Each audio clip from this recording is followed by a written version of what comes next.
Здравствуйте. Здравствуйте. Можно руку пожать? Как себя чувствуете? Нормально? Я не хочу какие-то там громкие слова говорить, но вы должны знать, что все, вот вся страна, и молодые, и пожилые, и все, с кем вот мы общаемся, избиратели наши, они все за вас переживают, и все с вами. Это награда, это маленькая толика благодарности за то мужество, которое вы проявили. Ну, президент несколько дней назад сказал, что вы все герои.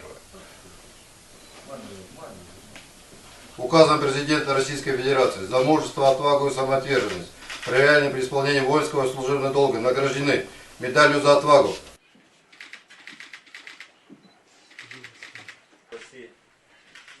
Лейтенант полиции.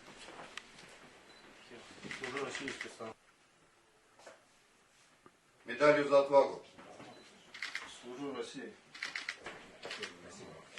Служу России с бессмертным. Рядовой. Прежде всего мы всем желаем здоровья, здоровья, еще раз здоровья. Мы вас ждем, все будет хорошо. Это на память от высшего законодательного органа Российской Федерации. Это вам, Александр. Спасибо.